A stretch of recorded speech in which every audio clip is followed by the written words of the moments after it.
नमस्कार, मी Shashikant Patil. Times of मराठीमध्ये आपलं मनपूर्वक स्वागत.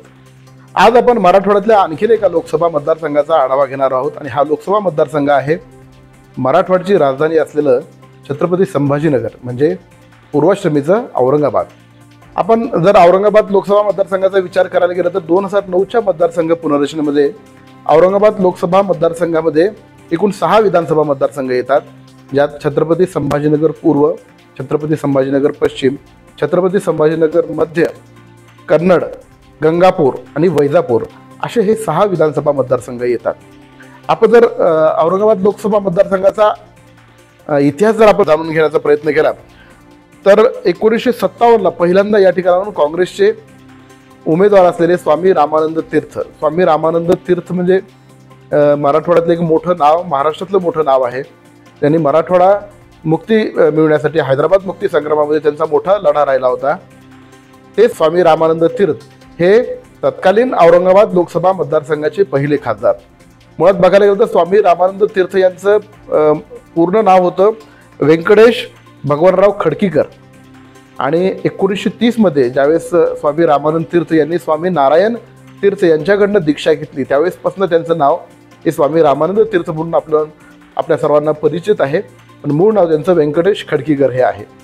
तर स्वामी रामानंद तीर्थ यांना 1957 मध्ये काँग्रेसनं तिकीट दिलं आणि मोठ्या मताधिक्यानं स्वामी रामानंद तीर्थ हे औरंगाबाद लोकसभा मतदारसंघाचे खासदार म्हणून लोकसभेमध्ये ते त्या ठिकाणी गेले. 1962 मध्ये बी.डी. देशमुख यांना काँग्रेस पक्षानं तिकीट दिलं आणि बी.डी. देशमुख हे सलग 2 वेळा औरंगाबाद लोकसभा मतदारसंघातनं निवडून आले. 1962 ते 67 आणि 1967 ते 71 असे 2 टर्म बी.डी. देशमुख हे औरंगाबाद लोकसभा मतदारसंघातनं खासदार होते. पुढे 1971 ते 77 काँग्रेसचे माणिकराव पालोडकर हे या ठिकाणी खासदार राहिले. पुढे 1977 ते 80 मध्ये जनता पक्षाचे बापूसाहेब काळदाते हे औरंगाबाद लोकसभा मतदारसंघातनं खासदार झाले. त्यानंतर 1980 ते 84 मध्ये काँग्रेसचे काझी सलीम यांना काँग्रेसनं तिकीट दिलं आणि ते काझी सलीम हे औरंगाबाद लोकसभा मतदारसंघातनं निवडून आले आणि या मतदारसंघातनं पहिल्यांदा अल्पसंख्याक उमेदवार त्या ठिकाणी निवडून आला काझी सलीम यांच्या रूपामध्ये. 1984 मध्ये समाजवादी काँग्रेस पण स्थापन झाली होती आणि या समाजवादी काँग्रेसनं औरंगाबाद लोकसभा मतदारसंघामध्ये आपला उमेदवार दिला. त्यांचे उमेदवार होते साहेबराव डोणगावकर.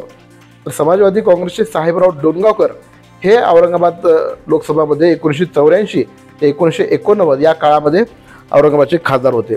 त्यानंतर 1989 पासून बाळासाहेब ठाकरे यांचा झंझावात महाराष्ट्रामध्ये आपल्याला दिसायला मिळाला आणि औरंगाबाद हे शिवसेनेचा गड म्हणून 1989 पासून ओळखलं जाऊ लागलं.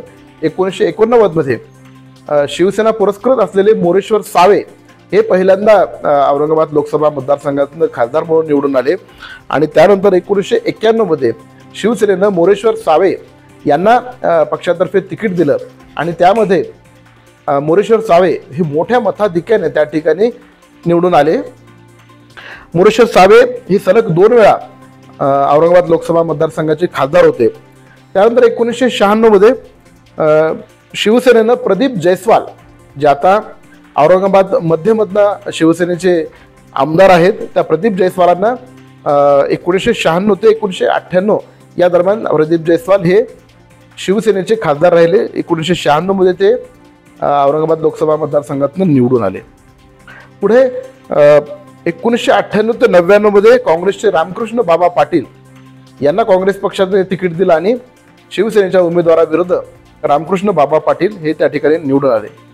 पुढे 1999 मध्ये शिवसेनेनं चंद्रकांत खैरे यांना तिकीट दिलं आणि तोपर्यंत औरंगाबाद लोकसभा मतदारसंघ हा शिवसेनेचा बालेकिल्ला म्हणून ओळखला जाऊ लागला. या ठिकाणी शिवसेनेची ताकद वाढू लागली. बाळासाहेब ठाकरे यांचा मोठा प्रभाव या मतदारसंघावरती होता. पुढे 1999 मध्ये शिवसेनेनं चंद्रकांत खैरे यांना लोकसभा मतदारसंघाचं तिकीट दिलं. बाळासाहेब ठाकरे यांनी चंद्रकांत खैरे यांना पहिल्यांदाच औरंगाबाद लोकसभा मतदारसंघातनं 1999ला तिकीट दिल्यानंतर पहिल्याच निवडणुकीत चंद्रकांत खैरे हे मोठ्या मताधिक्यानं या मतदारसंघातनं निवडून आले. 1999 ते 2004 ह्या पहिल्या टर्ममध्ये चंद्रकांत खैरे हे निवडून आल्यानंतर पुढं सलग 3 निवडणुका म्हणजे एकूण 4 निवडणुका चंद्रकांत खैरे यांनी औरंगाबाद लोकसभा मतदारसंघाचं नवी दिल्लीमध्ये प्रतिनिधित्व केलं. 1999 ते 2004, 2004 ते 2009, 2009 ते 14 आणि 2014 ते 2019 अशी सलग 4 टर्म चंद्रकांत खैरे शिवसेनेतर्फे औरंगाबाद लोकसभा मतदारसंघाचे खासदार म्हणून राहिले. पुन्हा 2019च्या निवडणुकीमध्ये शिवसेनेचे चंद्रकांत खैरे यांना पराभवाला सामोरं जावं लागलं. त्यांचा पराभव हे ऑल इंडिया मजलिसे इत्तेहादुल मुसलमीन अर्थात AIMIM पक्षाचे इम्तियाज जलील यांनी चंद्रकांत खैरे यांचा अवघ्या 4,492 इतक्या मतांच्या फरकाने त्यांचा पराभव केला. त्यांच्या पराभवाला अनेक कारणं होती. त्याच्यापैकी एक होती हर्षवर्धन जाधव, जे मूळचे कन्नडमध्ये आमदार राहिलेले हर्षवर्धन जाधव हे औरंगाबाद लोकसभा मतदारसंघातून उभे टाकले आणि मोठ्या प्रमाणात त्यांनी मतं घेतली आणि त्याचा फटका हा चंद्रकांत खैरे यांना बसला. हर्षवर्धन जाधव हे कन्नडमधून महाराष्ट्र नवनिर्माण सेनेतर्फे आमदार होते आणि त्याच्यानंतर त्यांनी लोकसभा निवडणुकीमध्ये निवडणूक लढवली आणि त्याचा फटका चंद्रकांत खैरे यांना बसला. आणि 2019 नंतर जर आपण बघायला गेलं तर राज्याच्या राजकारणामध्ये आपण मोठे बदल बघितलेले आहेत. त्याचे पडसादसुद्धा औरंगाबादच्या या लोकसभा मतदारसंघात अंतर्गत येणाऱ्या 6 विधानसभा मतदारसंघामध्ये बघायला मिळाले. मुळात ज्यावेळेस 2019ला विधानसभेच्या निवडणुका झाल्या त्यावेळेस शिवसेनेचे 4 आणि भाजपचे 2 आमदार या ठिकाणाहून निवडून आले होते. औरंगाबाद लोकसभा मतदारसंघामध्ये जे 6 विधानसभा मतदारसंघ येतात त्याच्यामध्ये छत्रपती संभाजीनगर मध्यमधनं प्रदीप जयस्वाल हे शिवसेनेचे उमेदवार होते. उमेदवार ते विद्यमान आता आमदार आहेत शिवसेनेतर्फे. छत्रपती संभाजीनगर मध्यमधनं शिवसेनेचे आमदार म्हणून प्रदीप जयस्वाल हे निवडून आले. छत्रपती संभाजीनगर पश्चिम मधनं संजय शिरसाट जे आता शिंदे गटाचे प्रवक्ते आहेत ते संभाजीनगर पश्चिम मधनं शिवसेनेकडनं निवडून आले. संभाजीनगर पूर्वमधून माजी खासदार मोरेश्वर सावे यांचे चिरंजीव असलेले भाजपचे नेते अतुल सावे हे त्या ठिकाणाहून निवडून आले. ते आता राज्यातल्या एकनाथ शिंदे मंत्रिमंडळात कॅबिनेट मंत्री म्हणून सुद्धा काम बघतात. तर कन्नड लोकसभा मतदारसंघातनं उदयसिंह राजपूत हे शिवसेनेच्या तिकिटावर निवडून आले. तर गंगापूरमधून भाजपचे प्रशांत बंब हे दुसऱ्यांदा भाजपच्या तिकिटावर निवडून आलेले आहेत. सलग 3 वेळा ते आमदार राहिलेले आहेत. पहिल्यांदा ते अपक्ष म्हणून निवडून आले. तर गेल्या 2 विधानसभा निवडणुकीमध्ये प्रशांत बंब हे भाजपकडनं आमदार राहिलेले आहेत. आमदार म्हणून ते निवडून येतात. तर वैजापूरमधनं शिवसेनेचे रमेश बोरनारे हे त्या ठिकाणी निवडून आले. मुळात आपण जर बघायला गेलं तर या ठिकाणी जे शिवसेनेमध्ये नाट्यमय घडामोडी घडल्या, शिवसेनेमध्ये फूट पडली आणि त्या फुटीचे सुद्धा मोठे पडसाद औरंगाबादच्या या लोकसभा मतदारसंघामध्ये आपल्याला बघायला मिळाले. औरंगाबाद मध्येचे आमदार प्रदीप जयस्वाल, औरंगाबाद पश्चिमचे आमदार संजय शिरसाट हे आणि वैजापूरचे शिवसेना आमदार रमेश बोरनारे हे शिंदे गटाकडं एकनाथ शिंदे यांच्यासोबत गेले. तर एकमेव कन्नडचे आमदार आहेत उदयसिंह राजपूत हे उद्धव ठाकरे सोबत एकमेव आमदार आहेत ते उद्धव ठाकरे सोबत राहिलेले आहेत. त्याच्यामुळं आगामी 2024च्या निवडणुकीमध्ये जर काय परिणाम होणार असेल तर आपल्याला आज शिवसेना शिंदे गटाचं आणि भाजपची जी महायुती आहे त्याच्यामुळे यांचं पारडं आज आपल्याला जड दिसतंय. पण औरंगाबाद लोकसभा मतदारसंघ हा पारंपरिक शिवसेनेचा गड मानला जातो. त्याच्यामुळं एक मोठी सुप्त लाट हे उद्धव ठाकरे यांच्यासोबत सुद्धा आहे. त्याच्यामुळं या मतदारसंघात मोठी चुरस आपल्याला आगामी 2024च्या लोकसभा निवडणुकीमध्ये बघायला मिळणार आहे. 2024च्या या लोकसभा निवडणुकीमध्ये शिवसेना उद्धव ठाकरे गटातर्फे चंद्रकांत खैरे हे संभाव्य उमेदवाराच्या यादीमध्ये त्यांचंही नाव आहे. मात्र आणखीन एक नाव विधान परिषदेचे विरोधी पक्षनेते असलेले अंबादास दानवे यांचंही नाव शिवसेना उद्धव ठाकरे यांच्या गटाकडनं आगामी लोकसभा निवडणुकीमध्ये शिवसेने पक्षातर्फे राहणार आहे. या दोन्ही नेत्यामध्ये सध्या औरंगाबाद लोकसभा मतदारसंघाच्या उमेदवारीवरनं शहकाटशहाचं आपल्याला राजकारण या ठिकाणी बघायला मिळतंय. अंबादास दानवे हे पहिल्यांदाच लोकसभेच्या आखाड्यात निवडणूक आखाड्यामध्ये उतरण्यासाठी इच्छुक आहेत. तर चंद्रकांत खैरे हे ओबीसी आहेत आणि ओबीसीचा चेहरा आहे. त्यांचा जनसंपर्क मतदारसंघामध्ये दांडगा आहे. 4 वेळा ते या ठिकाणून खासदार राहिले. त्याच्यामुळं या ठिकाणून आपल्यालाच तिकीट मिळेल असा त्यांचा दावा आहे. तर अंबादास दानवे हे मराठा समाजाचे असल्यामुळं एक मराठा समाज आरक्षणाच्या मुद्द्यावरून मोठ्या प्रमाणात एकत्रित झाले आणि त्याचा फायदा आपल्याला होईल असा सुद्धा अंबादास दानवे समर्थकांचा या ठिकाणी दावा आहे. आणि दोघेही या ठिकाणी हे अंबादास दानवे असतील किंवा चंद्रकांत खैरे असतील हे आपली उमेदवारी या ठिकाणाहून शिवसेना उद्धव ठाकरे गटाकडून मागत आहेत. तर शिवसेना उद्धव ठाकरे गटामध्ये ही जी अंतर्गत बंडाळी म्हणजे उमेदवारीवरनं सध्या सुरू आहे, त्याचा फायदा नेमका आता कुणाला होईल हे आगामी 2024च्या निवडणुका लागल्यानंतर आपल्याला बघायला मिळेल. तसं बघायला गेलं तर चंद्रकांत खैरे हे एकनिष्ठ आहेत उद्धव ठाकरे यांच्यासोबत, 4 वेळेला खासदार राहिलेले आहेत, ओबीसी समाजाचं ते प्रतिनिधित्व करतात. त्याच्यामुळं चंद्रकांत खैरे यांनाच तिकीट मिळेल असा विश्वास त्यांच्या समर्थकांना आहे. तर अंबादास दानवे समर्थकही ते मराठा समाजाचे असल्यामुळं आणि एक तरुण चेहरा नवीन चेहरा असल्यामुळं त्यांना तिकीट मिळेल यासाठी दानवे यांचे समर्थक सुद्धा या ठिकाणी आशावादी आहेत.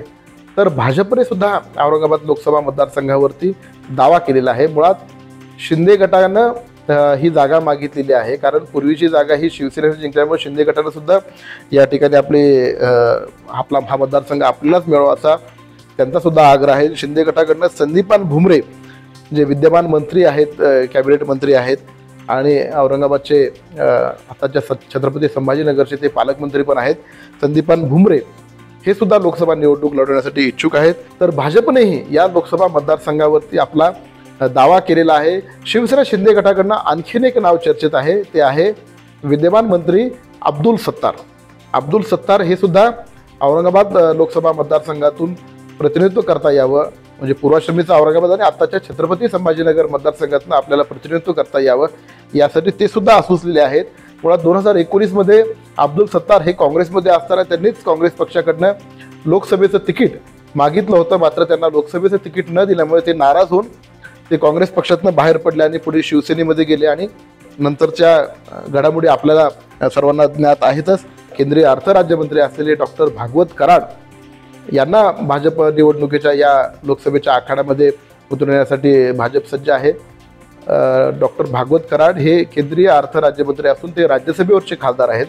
मात्र आता छत्रपती संभाजीनगर ही मराठवाड्याची राजधानी म्हणून ओळखली जाते आणि या मराठवाड्याच्या राजधानीवर पहिल्यांदा भाजपचा उमेदवार निवडून यावा अशी भाजपची अपेक्षा आहे. आतापर्यंत या मतदारसंघातनं भाजपनं एकदाही निवडणूक जिंकलेली नाही. त्याच्यामुळं भाजपचे डॉक्टर भागवत कराड यांना या लोकसभा मतदारसंघातनं तिकीट देण्यासाठी किंवा त्यांचं नाव सध्या चर्चेत आहे. याशिवाय माजी महापौर असलेल्या विजया रहाटकर यांचं सुद्धा नाव भाजपकडनं चर्चेत आहे. याशिवाय आणखीन एक नाव या ठिकाणी चर्चेत आहे, मग ते भाजपकडून पण चर्चेलं जातं आणि शिवसेना शिंदे गटाकडनंही चर्चेलं जातं. ते नाव आहे विनोद पाटील, एक मराठा आंदोलक, मराठा आरक्षणासाठी ज्यांनी कोर्टामध्ये याचिका केली होती. ते याचिकाकर्ते विनोद पाटील हे मूळचे खुलताबादचे आहेत आणि त्यांना सुद्धा तिकीट मिळेल अशा पद्धतीची चर्चा सध्या छत्रपती संभाजीनगर लोकसभा मतदारसंघामध्ये आपल्याला बघायला मिळते आणि विनोद पाटील यांचंही नाव या ठिकाणी चर्चेत. मुळात गेल्या वर्षी छत्रपती शिवाजी महाराज यांची जयंती होती, त्या जयंती दिनी विनोद पाटील यांनी थेट आग्रा येथे जाऊन जयंती साजरी केली होती आणि मुख्यमंत्री एकनाथ शिंदे हे सुद्धा त्या ठिकाणी गेल्यामुळं त्यांचं सुद्धा नाव या ठिकाणी चर्चेत आहे. तर दुसरीकडे पदवीधर मतदारसंघाचे आमदार असलेले आमदार सतीश चव्हाण हे सुद्धा या लोकसभा मतदारसंघातनं निवडणूक लढवण्यास इच्छुक आहेत.